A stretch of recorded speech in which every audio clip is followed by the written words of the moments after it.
and welcome to Bangkok Stories for the second episode. Good to see some of you here who are repeating customers. Yeah, let's get right into it.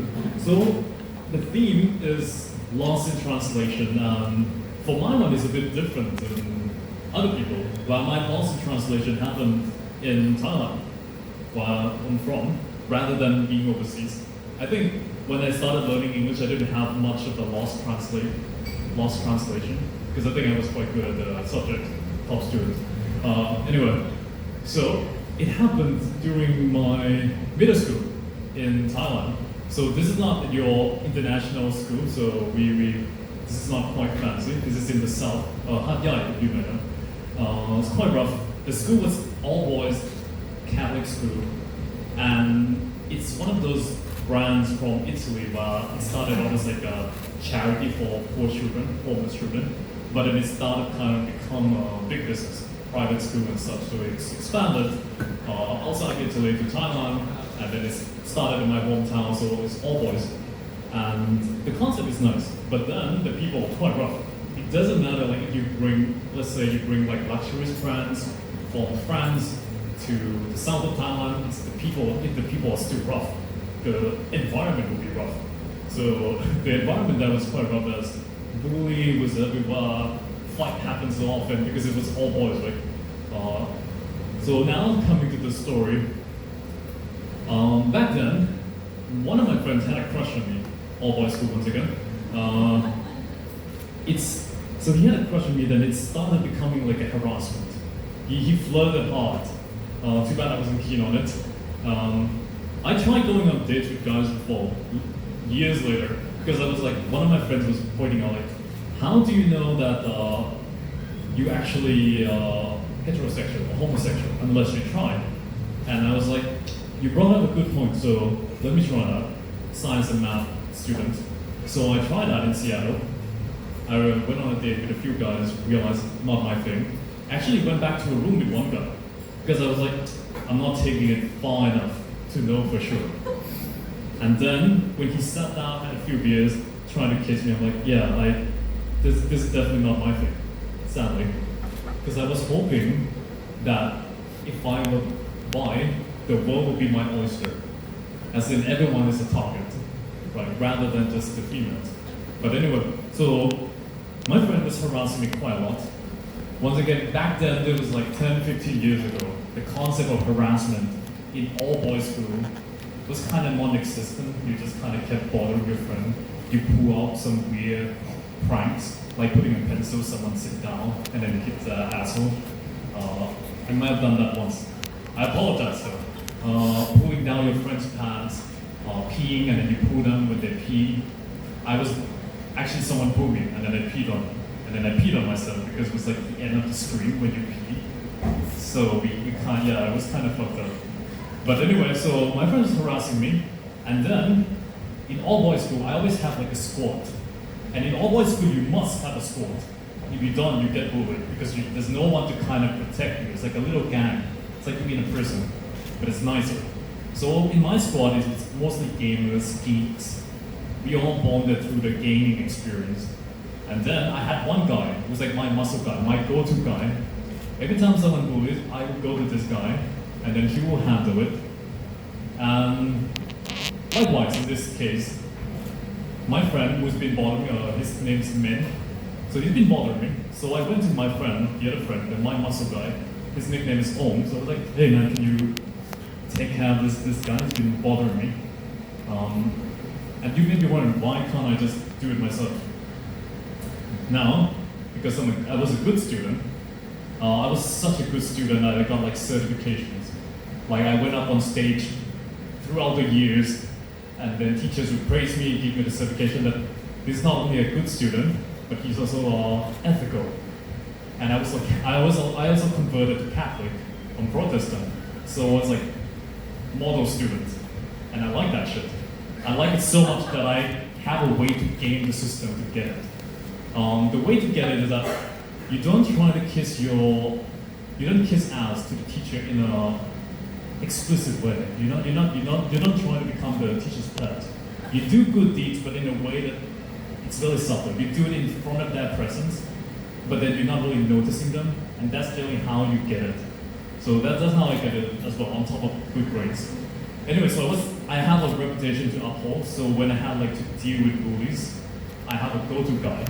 So in this case, I went to him, and I was like, can you take care of it? Obviously, he's such a good friend. He's like, oh yeah, leave it to me.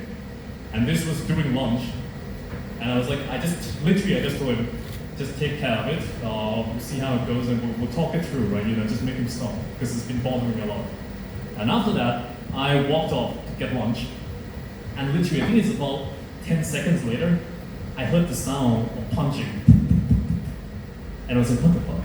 I turned back, my friend Om, already locked my other friend, started punching him in the head.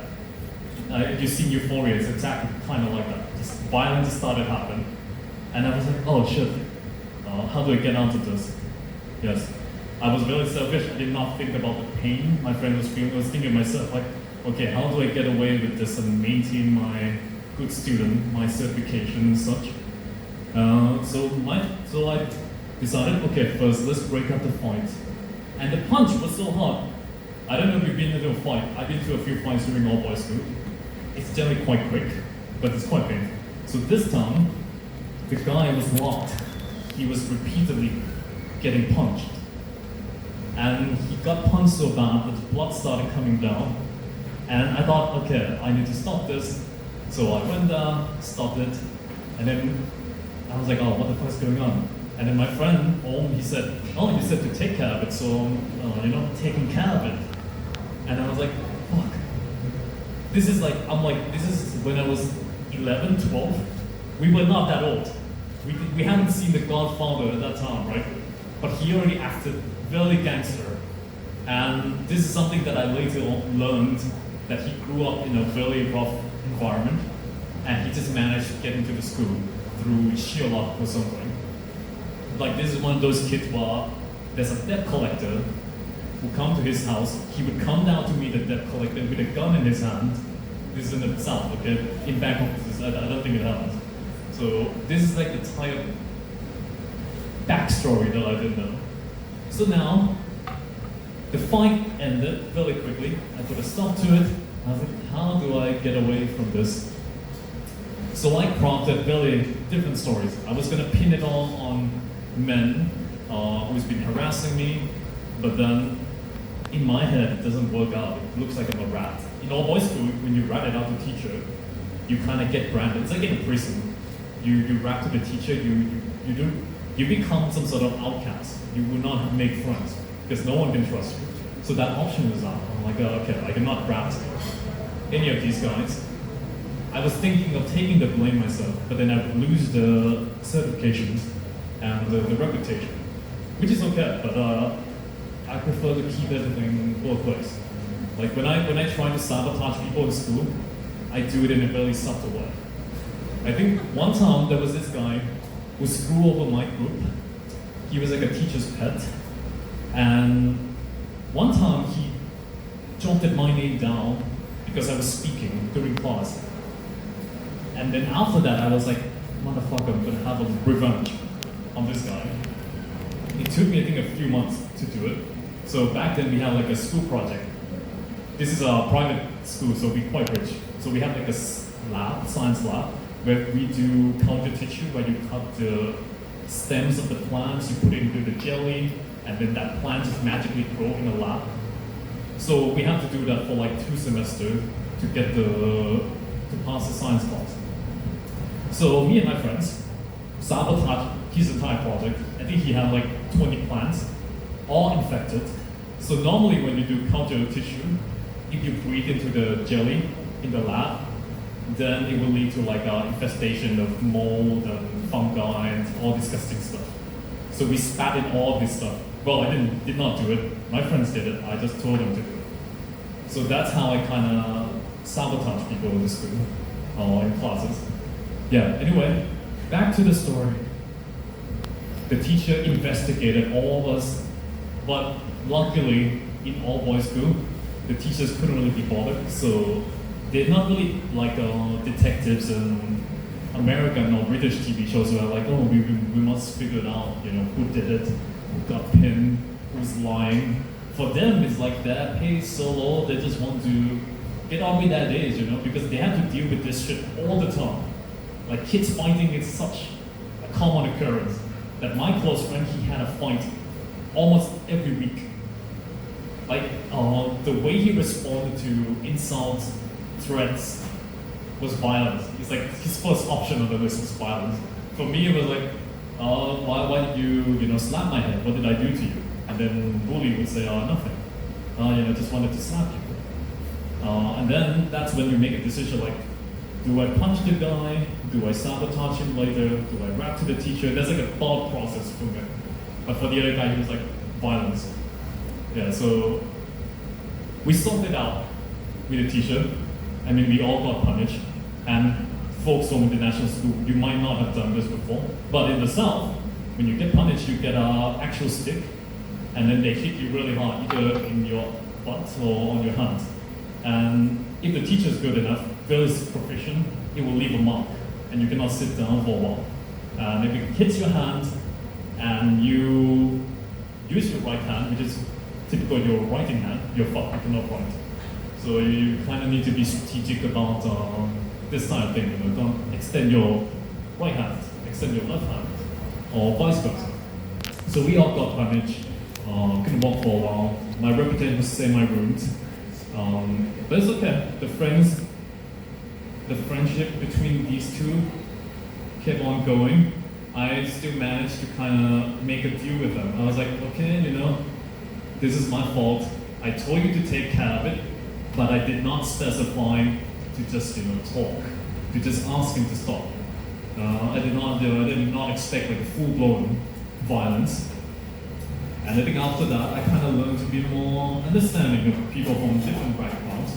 I'm not exactly rich, but I'm also not exactly dirt poor that I, grew up with a gun. Thailand has the highest gun ownership in ASEAN, by the way. So be careful. So anyway, those two are still friends. But from that event, now when they hang out, they cannot hang out together. Like if they know what the other guy is there, they're not gonna come. So I have to hang out separately to fucking groups, which is okay. But then they're still good friends of mine. Even the guy who harassed me for my attraction or whatever, he's still a good friend. He became like a policy writer for the previous government, so he wrote some time. The other guy became lecturer and engineer.